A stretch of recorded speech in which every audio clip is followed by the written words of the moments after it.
G'day everyone, just a quick update on the Honda Formula One build. The engine's basically done, making progress on the chassis, though there has been an issue that's continuing to cause some drama. I'll talk about that.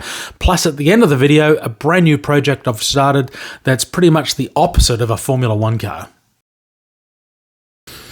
So this is the main engine component.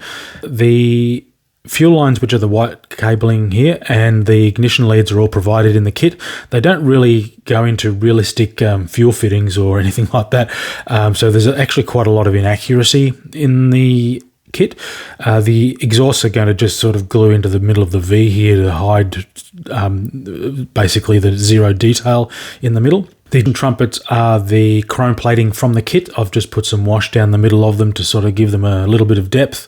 For the Honda casting on the top of the cam covers, I didn't paint that. The part was originally painted in a metallic colour and then an acrylic black sprayed over the top, and then that wiped off with a bit of thinners to reveal the writing underneath. This has got a number of components added to it that were separate pieces in the previous video. So for example, this oil cooler on the side here and the hoses. Now they're actually made out of solder and then painted a rubber black to make them look like rubber hoses, and I've just drilled holes and sort of shoved them into the diff there. Oil tank on the top, starter motor, get this around the other way, starter motor on the other side here.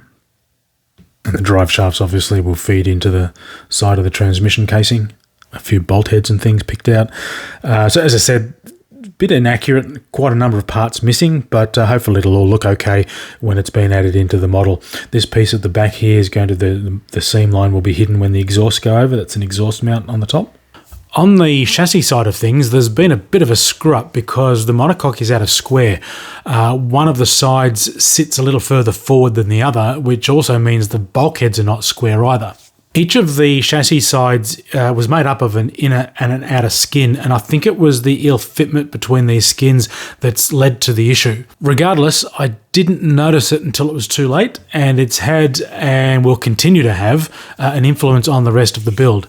I've had to adjust and file parts in the front of the chassis to get them to fit and partly realign the whole front end. This is all just sort of mocked up at the moment, and the nose cone is still not quite fitting well, but it's far better than what it was because of the out of alignment of everything. So I've having to been doing a lot of grinding and sanding to get parts to fit onto the front here and try and get them lined up. Now the nose is going to be removable. Just take that off as well. So all of this is glued in. I don't know if you'll be able to see in here, but I've put some inner skins further down inside the cockpit, just because when looking in from this end, part of it's going to be visible. Also filled in the hole here from the misalignment. This front bulkhead, there's going to be the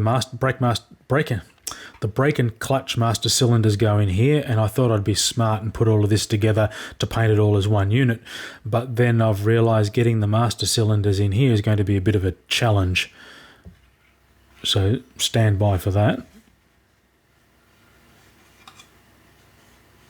It's going to be a fair bit of masking involved to stop overspray getting inside, but basically all of the body parts need to be masked off and hit with primer and then body colour. So this is the dashboard, almost complete. The gauges are a decal, and then I've just used chrome paint to run around the rims of the gauges and then drop some crystal clear in to simulate the glass surfaces. Brake discs have been painted metallic colour. Still a bit of work to go on these to get them sort of looking a little bit more realistic, but that's a start. Springs and shocks, these are the fronts. These have been assembled, and these are working components. When that's all assembled, the car will be sitting on its own springs, so they work. There's also working on this is the rear spring front rocker, which will connect onto here. Other parts, so there's the alloy cowling that'll go over the front. This tape on here is just from doing some dry fitting, making sure it's all going to fit. Front suspension arms. I'm leaving the original chrome on these parts. I will dull it down or stain it a little bit to make it look like it's being used a little bit. Not necessarily weathered, just to make sure the model's not so stark and newish looking. So as far as what's still to go in the kit, I have yet to do anything with the wheels and tyres. Exhausts will be done once the engine's in the car, so there'll be a bit of cleanup and alignment involved with those. And the only other stuff that is in here is some of the plated parts, cooling hoses and rear suspension components. Otherwise, pretty much everything has been worked on to some extent. And the new project, back to the good old boys of NASCAR, in this case Buddy Baker's Grey Ghost Oldsmobile, the 1980 Daytona 500 winner from Salvino's JR. The lessons I learned from building the Richard Petty STP version last year have really sped up the build time on this one, and it didn't take too much time to get all of this assembly done, including fixing the numerous issues that these kits have.